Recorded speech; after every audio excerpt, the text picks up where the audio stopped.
Assalamualaikum warahmatullahi wabarakatuh. Dukung channel ini agar terus menginformasikan semua tentang Islam dengan tekan tombol like, subscribe, dan loncengnya.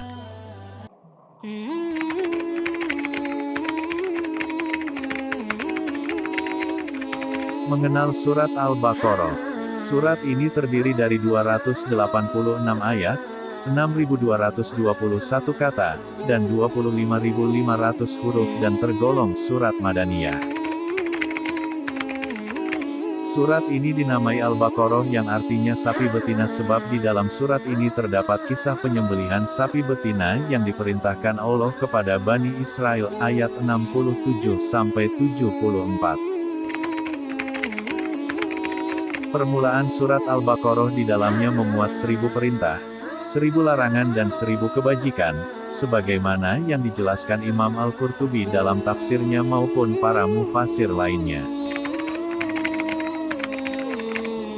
Jika membaca surat Al-Baqarah di rumah, maka setan akan pergi dan terusir darinya.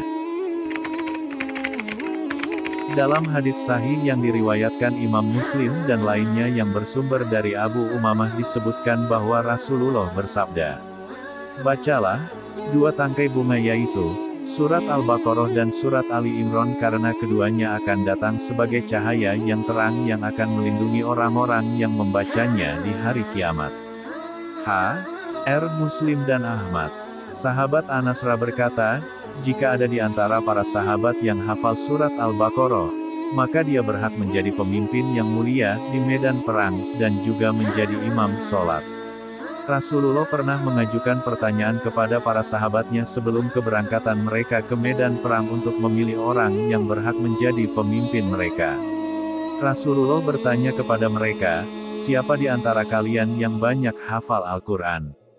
Aku hafal surat Al-Baqarah, jawab salah seorang sahabat. Rasulullah bertanya lagi, apakah kamu yakin hafal surat Al-Baqarah? Dia menjawab, iya, wahai Rasulullah, demi Allah aku hafal. Rasulullah lantas berkata, kalau begitu kamulah yang menjadi pemimpin mereka. Dalam kitab Tirmidzi dengan sanad hadits hasan dari Abu Hurairah dinyatakan bahwa Rasulullah bersabda, janganlah kamu jadikan rumahmu laksana makam, sesungguhnya rumah yang di dalamnya dibacakan surat Al-Baqarah tidak akan dimasuki setan. H.R. Muslim, Ahmad dan Tirmidzi. Pernah suatu ketika ada seseorang diganggu jin dalam rumahnya. Lantas salah seorang ulama menganjurkan kepadanya untuk membaca surat Al-Baqarah. Pada saat dia membaca surah Al-Baqarah, dengan izin Allah, jin yang mengganggu orang itu pun pergi. Firman Allah, Alif Lam Mim, Al-Baqarah ayat 1. Apa arti huruf-huruf ini yang menjadi pembuka surat Al-Baqarah? Sesungguhnya huruf-huruf itu merupakan sebuah mukjizat yang menantang kepada para penyair dan sastrawan di Makkah pada saat itu.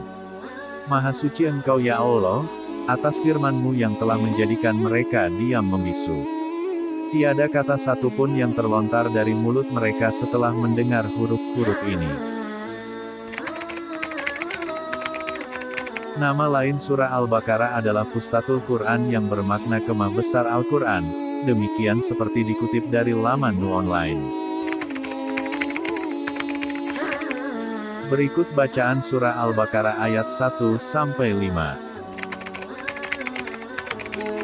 Al-Baqarah ayat 1. Huruf-huruf hijaiyah yang ditulis terputus-putus di awal pembuka surah Al-Baqarah dan juga pada beberapa surah dalam Al-Quran, memiliki hikmah dan tujuan tersendiri. Walau secara bahasa tidak dapat ditemukan artinya, namun pada tafsir Al-Muhtasar, disebut bahwa Alif Lam Mim memiliki makna isyarat tantangan untuk membuat kitab semisal Al-Quran, bagi orang yang tidak mengimaninya. Padahal mereka tak akan sanggup menuliskan kitab sesempurna Al-Quran walau hanya sebuah kalimat pendek sekalipun. Karena itu, umumnya setelah huruf-huruf hijaiyah yang terpisah di awal bacaan, lalu disusul dengan penyebutan tentang kemuliaan kitab Allah itu. Imam Al-Qurtubi berkata dalam tafsirnya, sesungguhnya huruf-huruf yang ada di awal-awal surat adalah rahasia Allah. Al-Baqarah ayat 2. Kitab Al-Quran ini tidak ada keraguan padanya, petunjuk bagi mereka yang bertakwa. Dalam tafsir Al-Mukhtasar, dijelaskan tentang ayat ini bahwa Al-Quran adalah kitab yang tidak ada keraguan di dalamnya, baik dari segi proses turunnya maupun lafal dan maknanya. Al-Quran merupakan petunjuk dari Allah yang dapat membimbing orang-orang bertakwa ke jalan yang menghantarkan mereka kepada Allah sendiri. Al-Baqarah ayat 3, yaitu, mereka yang beriman kepada yang gaib, melaksanakan sholat, dan menginfakkan sebagian rezeki yang kami berikan kepada mereka. Dalam tafsir Al-Muyassar, yang dimaksud dengan mereka adalah orang-orang yang membenarkan perkara-perkara gaib yang tidak dapat ditangkap oleh panca indera dan akal mereka. Hal gaib yang tertulis dalam Al-Quran seperti malaikat, surga, neraka, azab kubur, hari kiamat, hari kebangkitan dan hal lain yang tidak terlihat nyata saat itu, hanya dapat diimani. Mereka juga melaksanakan sholat, serta ikhlas mengeluarkan infak dan sedekah karena berharap keridhaan Allah saja. Al-Baqarah ayat 4. Dan mereka yang beriman kepada Al-Quran, yang diturunkan kepadamu, Muhammad, dan kitab-kitab, yang telah diturunkan sebelum engkau, dan mereka yakin akan adanya akhirat. Tafsir Al-Mukhtasar dan Tafsir Al-Wajiz menjelaskan tentang mereka, orang bertakwa itu adalah yang beriman pada Al-Quran yang diturunkan pada Nabi Muhammad, juga iman pada wahyu Allah sebelumnya yang berupa kitab sebelum Al-Quran tanpa membeda-bedakan di antara mereka. Al-Baqarah ayat 5, merekalah yang mendapat petunjuk dari Tuhannya, dan mereka itulah orang-orang yang beruntung. Kitab Tafsir Al-Muyassar menjelaskan perihal orang-orang dengan sifat takwa tersebut akan berada di atas petunjuk dari Allah Subhanahu wa Ta'ala.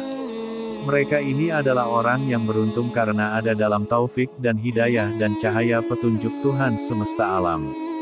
Orang bertakwa tersebut akan kokoh dalam mengikuti jalan kebenaran, mendapatkan apa yang mereka harapkan dan selamat dari apa yang mereka takutkan.